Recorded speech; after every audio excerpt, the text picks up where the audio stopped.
just a couple minutes.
The first time you step up, just please say your name.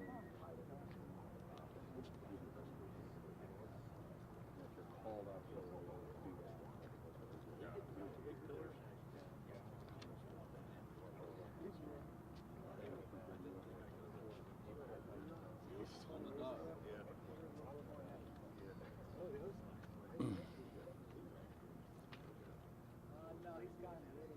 All right, it is 2:30. We are going to get started to keep everyone on time. Thank you all for being here this afternoon. I want to give you a few updates from myself. I am Mayor Dave Snow, and then I've got several officials behind me who I'll be introducing momentarily. We are continuing efforts to help citizens in accessing assistance. The Red Cross has been helping out, as well as local churches. Our township trustee, they've been providing food, shelter, and necessities for the citizens that have been displaced or are in need right now. Also, we have assembled a thorough list of resources on our city website. That is richmondindiana.gov. Again, richmondindiana.gov. And right there on the front page, you'll see a link to those resources. If you don't have internet access, the number to call is 973-9300. Again, that's 973-9300. There is a huge list of resources on the website. And if you call that number, that's our community hotline.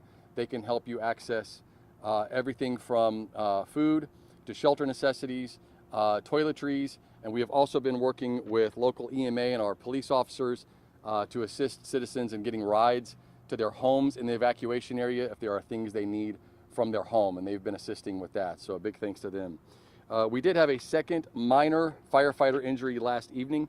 A Dublin firefighter who was providing mutual aid to our fire department was overcome by heat. He was treated on the scene and then released from the scene yesterday evening. So I just want to make everyone aware of that. We're going to start with an update from our Richmond Fire Department Chief, Tim Brown. Thank you, Mayor. Good afternoon. My name is Tim Brown. I'm the Fire Department Fire Chief. Today, our strategies and tactics have changed a little bit. We have focused more on going inside the hot zone and with track hose and bulldozers, turning things over and applying foam to extinguish the fire. I am happy to say that we have it 90%, it may be a little bit more out, and we're hoping to have the fire close to 98-99% out sometime this evening, and if not, tomorrow morning. Once the sun goes down, I limit our firefighters from going inside to the hot zone due to visibility and the trip hazards and not having lighting. So we scale our operations back a little bit at night. However, in the daytime, we are aggressive. And I would really like to thank our firefighters for what they've done. They've done a remarkable job keeping this fire on the complex itself and not letting it extend past that. Thank you. Thank you, Chief. I'd like to now bring up John Duke from Wayne County Emergency Management. John Duke, Deputy Director of Wayne County Emergency Management. Thank you all. I first need to talk about sheltering.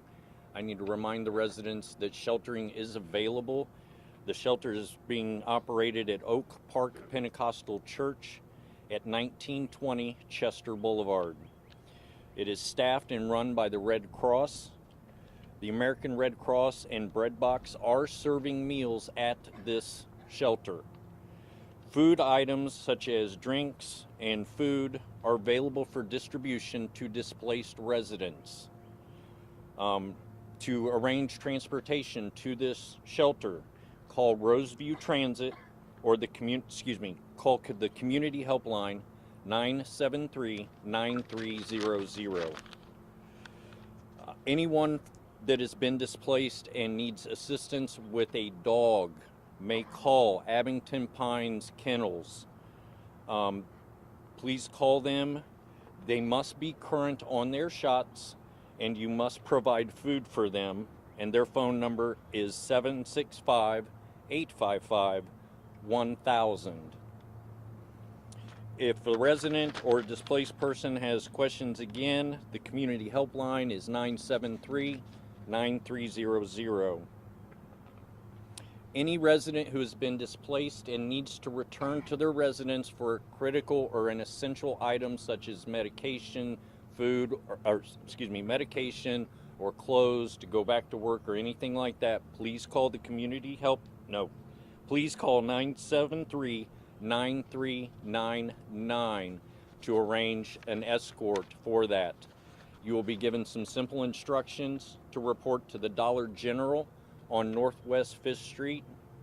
An officer will meet you there, escort you to the address. You will have a short amount of time to retrieve your items and then be escorted back out of the area.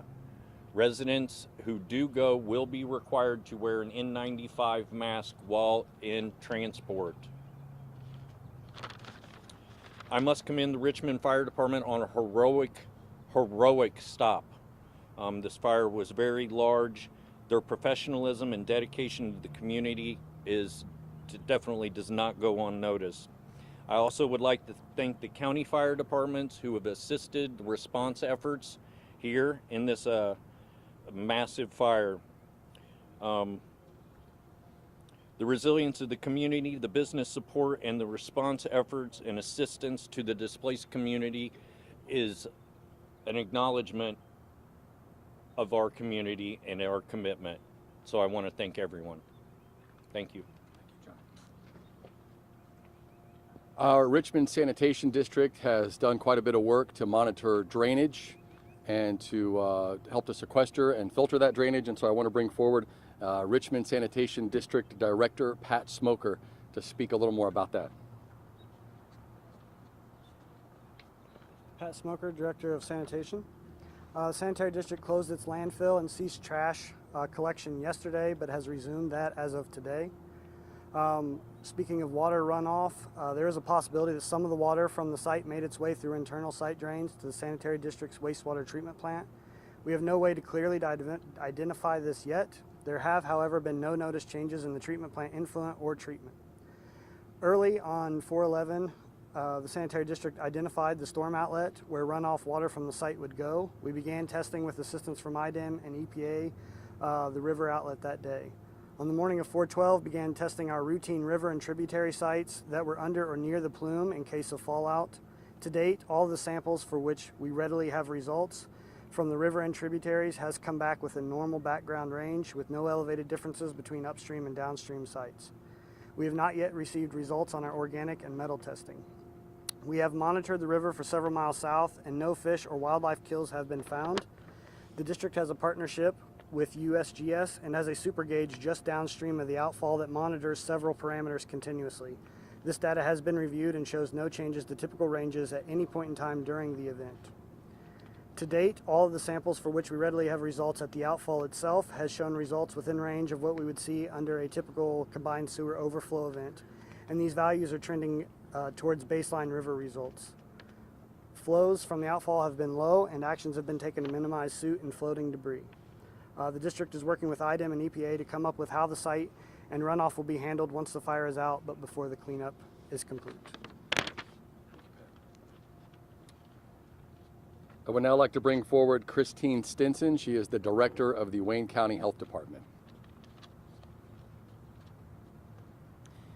Good afternoon. I just want to reiterate to the community that we are analyzing all of the data that's coming in, both from air sampling and water sampling, and looking at that, making sure things are safe for people to be in their homes, and when they should be sheltering in place. And we've yet to lift the evacuation orders, so staying out of the evacuation orders. Those are put in place for the safety and protection of our community.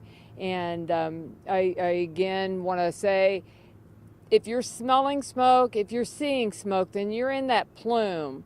And today was a perfect example. That plume was shifting a little bit, so that plume shifted a little bit, and people that may have not experienced the smoke, all of a sudden were experiencing the smoke. So if you do practice that sheltering in place, where you shut your windows, limit opening and closing of the door, shut up your HVAC system, and limit your activities outside. If you are outside, and we know a lot of people, have things that they gotta get done outside, wear a mask. We have N95 masks at the health department, free, available to the community that can stop in and get those. Again, we're working with our partners to analyze all of the analytics from air sampling and water sampling, and we'll continue to do so to work with our partners. I do want to take a moment and thank all of you, the media, for coming out here.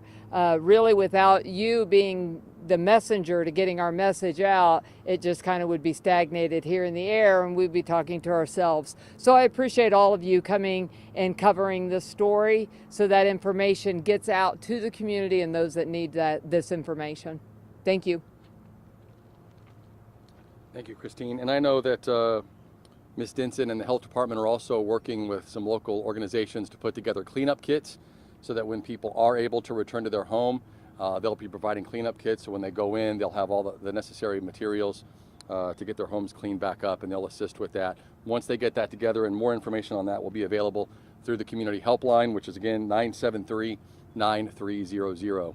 I'd like to now bring Jason Sewell up from the EPA. Good afternoon. I'm Jason Sewell with the U.S. Environmental Protection Agency. I'd like to point out we're coordinating on all of our public messaging with all of the response partners here. I would like to bring your attention to know the EPA does have a public website for this site. That is response.epa.gov/my trading warehouse. Overnight, smoke and wind changed from an area that was going northeasterly from the fire site to more the northerly site. And that was impacting new people who might not have been smelling smoke the day before. There's also, with temperature at cooling fire conditions, as we had expected, there's more ground level smoke overnight than there was the prior day. You can see today, as the temperatures warmed up, the smoke is generally dissipated at the ground level and going more upper, mostly in an upper direction. For all of the air monitoring EPA has conducted to date, we have 34 locations where we have roving personnel going and taking repeat instrument collections at each of these locations for a total of 76 visits and 721 discrete measurements. We have, so far, all of those results the same as yesterday. We are seeing particulate matter, which is to be expected when smoke is present, but we have not detected any of the other compounds that we're analyzing for at this time. We have collected several air samples that went off for laboratory analysis. One sample was collected right at the fire site. It was what we call a grab sample. We just filled up the sample collection can. We sent it to the lab. It's intended to tell us what our potential contaminants of concern are. It's not meant to be representative of what people are being exposed to. Remember, this is at the fire site, not outside the evacuation zone and out in the community itself. However, we do have those results. We'll be sharing those results, and we did detect volatile organic compounds in fire smoke. So volatile organic compounds is a class of chemicals that includes many distinct ingredients and many consumer products that we all handle on a day-to-day basis. For instance, gasoline, for instance, many cleaners, polishes, and other things. So we do come into contact with these materials on a routine basis. We have also collected an air sample over a 24-hour period near the Reed Hospital. Those results will probably be back tomorrow. Those results will be shared with the public health agencies to put some context. So again, that would be a sample that would be more representative of someone's personal exposure out in an area where there may be ground level smoke. So again, we'll get those results back. You'll have to be patient with us while we share those with, again, the public health agencies, and they look to see what was detected and determine what is a reasonable reference level to compare that number to. We also collected 2 samples for asbestos-containing material analysis. These were samples of bulk debris that had flown away from the fire site and were collected off-site, roughly within 1.5 miles.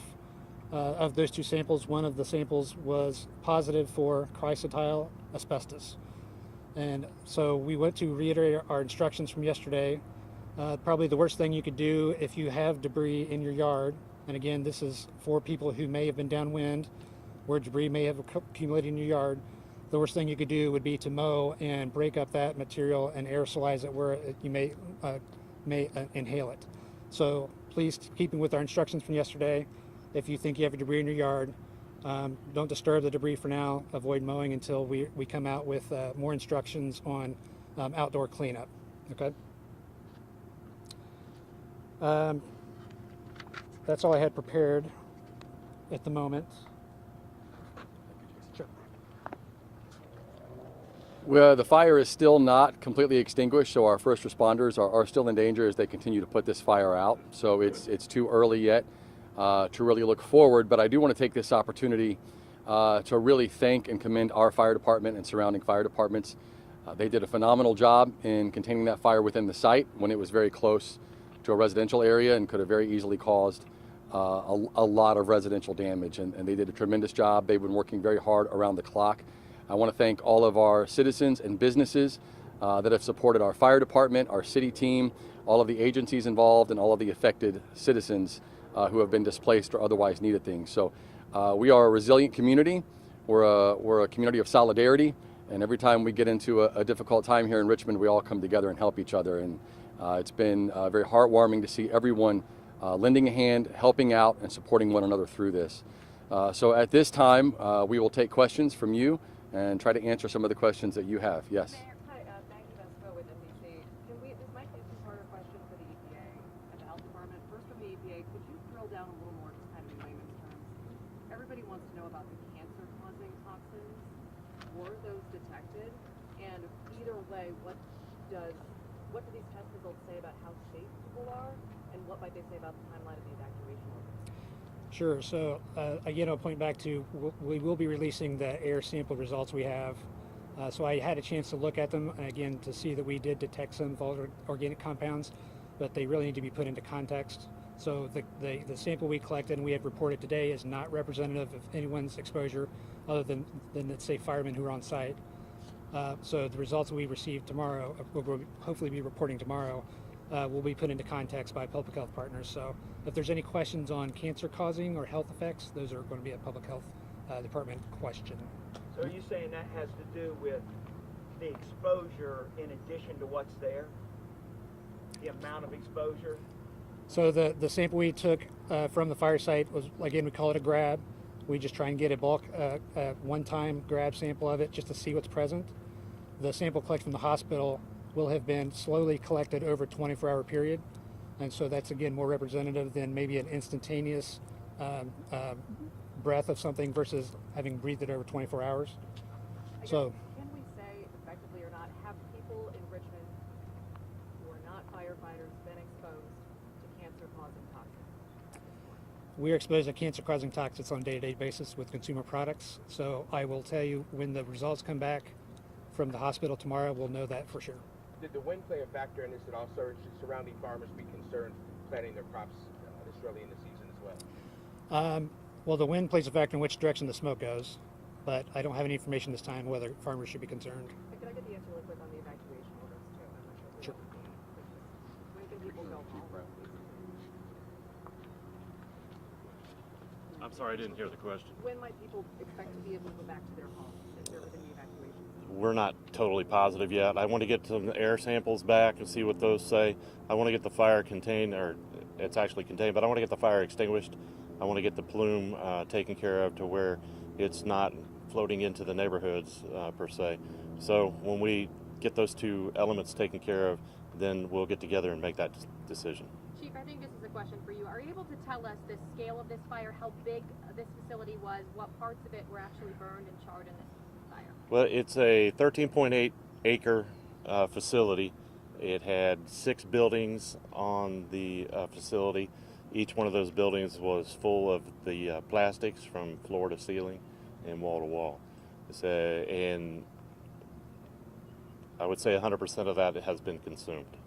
Mayor Snow, the city bought 2/3 of the parcels the city deemed to be unsafe at tax sale in 2021. After that, did the city clean up those 2 parcels? Yeah, the city attempted to initiate that cleanup, and we were impeded in that process. I actually have our city attorney, AJ Sickman, here. We have provided documents to the media for your reporting of the unsafe building order that came from our Unsafe Building Commission ordering that individual to clean up that mess. That then went into a court hearing where the court upheld that unsafe building order. And so to talk about that a little more and why the materials were still there and what impeded the cleanup, I'll bring up AJ Sickman, city attorney for the city of Richmond. Thank you. To answer your question, and as the the mayor previously noted, the Unsafe Building Commission process takes time, and then it goes through the litigation process, which, as you all know, takes time. And when we completed those processes, the focus shifted to how do we begin to remediate this problem, right? And so we saw an opportunity to secure 2 of the parcels through a tax sale process to eliminate interference from the business owner. And then we began the process of securing an EPA grant to help identify and categorize the materials. And then after that, we entered into an agreement with the business owner that would provide him the ability to remove these materials and sell them. He sells them overseas. And there were some moving parts. In addition to that, there was a bank that had security interests in all of these materials. So it wasn't as though the city could just go start removing these and disposing of them because of that collateral that the bank had. And so that was the plan. Unfortunately, with the pandemic, it became a down market, and the business owner had some difficulties in selling those materials, but was actively doing that, and the city was monitoring that process. Unfortunately, we weren't able to see that come to fruition prior to the fire event of this week. Who's responsible for the cleanup of this stuff now? I'm sorry? Who's responsible for the cleanup of this once the fire's out? Mm-hmm. The unsafe building order and the court order affirming that order continues to stand, so responsibility remains with the person that created the problem. Now, from a pragmatic perspective, the city's obviously involved and going to be cleaning this up. We're not going to let it sit in that state. It's going to be a process, but there will be an accountability component to this on the back end that we'll look at after we get through the process in which we're currently engaged. Can somebody describe exactly what this waste was? Was it e-waste, and where did it come from? I would have to defer to someone. I only know about the other materials. I'm assuming you guys have been in the building several times and you can see what it was. Can you describe what burned and where did it come from? It was several types of plastics. It's a recycling and resale plastics company. I have no idea where it all came from. I know that the owner has brought it all in and just kind of lost control of the facility. Plastics like what? Like barrels? Plastic? Describe what kind of plastics. Any type of plastics that you would imagine was in this facility. Do you guys know what, if any, legal liability this business owner might have after all of this? Go ahead. Yeah, as I mentioned, that's something that we are going to turn our focus to after the cleanup process is completed. My assessment of the sort of legal landscape that exists now is that you have the unsafe building order, you have a court order that says he's responsible and the property is unsafe or was unsafe. So we will utilize those documents as a basis for legal liability going forward. So taxpayers aren't going to feel the impacts of this fire on any of their bills? On their bills, Like I would. Utility bills or anything that may come? No, I certainly would not think that that would be the case. Was that fire really quick, civil or criminal liability? liability? I'm speaking to civil liability. Whether or not there could be potential criminal liability would be a question for law enforcement and prosecutors. Has your I have a office question made about contact with the owner yet, sir? And if so, has he made any apology at all to the city for what's happened? I have not had contact with the owner, no. Would I had a him question reach for out to Mr. you? Sewell about No. asbestos. Yes, sir. Quick, if that's okay. You mentioned how debris has been found and you're warning residents not to mow their lawns if they see it. But I'm curious with some of the wind patterns that we've seen. I mean, how wide of a radius are we seeing this debris kind of fly throughout the community? Looking to the distance and width of the debris is something we're looking into, so we don't know that at this time. I am aware there's people reporting debris as far out as across the Ohio border, but we haven't verified that. There would have been burned plastics that left the property as well, not just asbestos, so it's possible that there may be one type of a debris show up on a property, not another. So for the city, was this property in operation currently?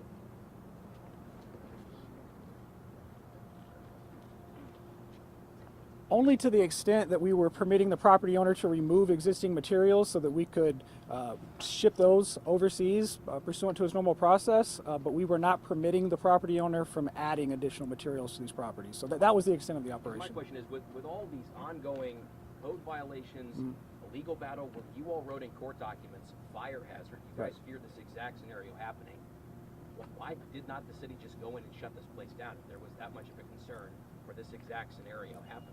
Yeah, that's what I'm saying. The city did. It prevented him from continuing to operate in his normal capacity. The only operation was removing these things to abate the fire hazards. And then once it was in a state where the city could come in and actually begin the removal process itself, that was the plan. But again, the fire event of this week interrupted that. Was there a threshold or a pace that you all were holding you to? Because obviously, you're trying to get him to remove stuff. Yeah. You have an impending potential fire hazard Right. or emergency. We were in constant communication throughout that process. We were sending out city officials from code enforcement, the fire department, to check on the status of the progress. I don't quote me here, but I'd say probably was there weekly. a deadline, or that's more my question. Is there a It deadline? was hard to specify a deadline because this was a massive undertaking. If you've seen the aerial photographs of this site, there's a lot of material there. So our deadline was just as fast as possible. We want to make sure you're continuing to work diligently. And on whether this. Did you for look you at the possibility of maybe trying to take some of that out and spread it out so something like this didn't happen? Because it sounds to me like that's going to be the argument he's going to make is, we were trying to get rid of it as fast as we can. Yeah, that I would defer to Chief Brown on that. I don't. The city of Richmond threatens to give me $2,000 a day fines for sticks in my yard. How many thousands of dollars did you guys threaten him with, or how many did you take from him? Yeah, I can't specify off the top of my head what his total fines were, but that's information that we can make available. For this particular instance, and I understand your frustration, but for this particular instance, it was less about a monetary fine, although they're issued. It was more about remediating the problem that existed on the site. It's a monetary fine. I understand, sir. So what do you say to people who feel like responsibility? I'm sorry? What do you say to people who also feel like the city bears responsibility for this as well? Well, the city didn't create this problem, and when it became aware of the magnitude of the issue, for me that was 2019, it immediately began the unsafe building process. And then as I talked about, there was the ensuing litigation. So as far as responsibility, legal responsibility is concerned, from a legal perspective, that remains with the property owner, and the court documents reflect that And did you premise. guys try and get anything done with that material that was inside the building at that time? I didn't hear either one of your questions. Did the city do anything to try and get some of that material out of those buildings at the time when you realized this was a safety hazard?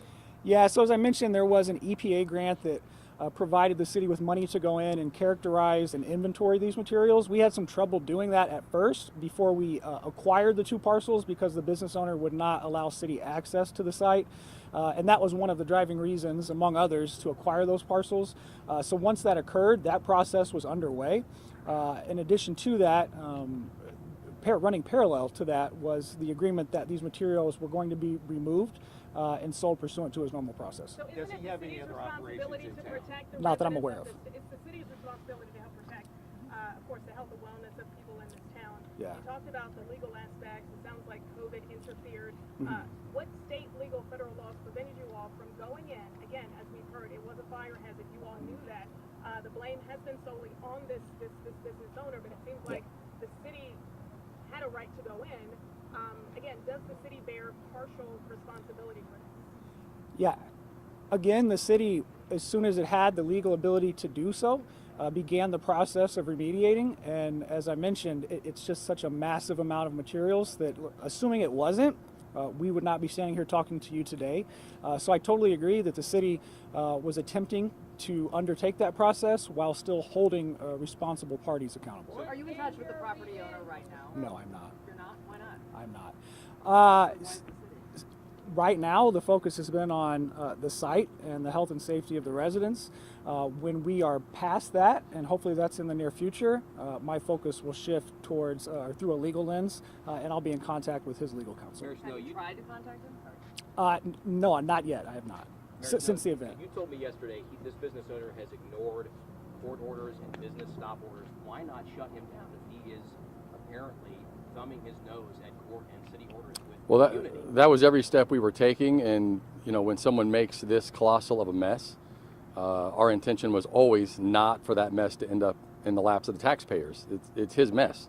It's been shown again and again that this is his mess, his responsibility, his money to clean it up, and it was all to avoid this type of disaster. And so everything that's ensued here remains his responsibility. Now this has fallen in the laps of taxpayers because of firefighter overtime. Well, yeah, and we are tracking all of that. So if we are moving into future litigation in this, we are tracking all of those costs for that reason.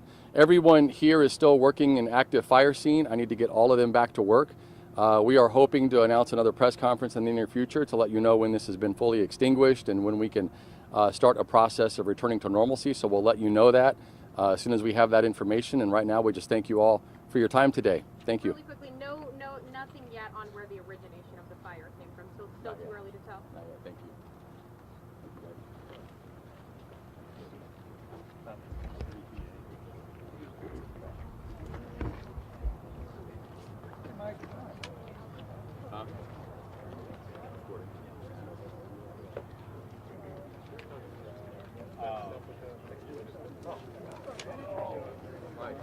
I wish this was the way. Well, okay, go ahead. I know it's all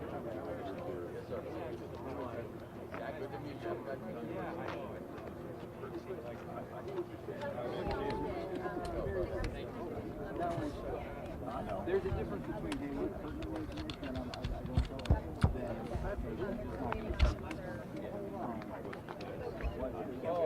Well, I have actually All right, I gotta get a microphone. I do apologize for that. Nothing except the fire's concerned. Okay. Yeah, I get it. Well, whatever you can. What are you going to do? I think that would address the issue. Right. Right now,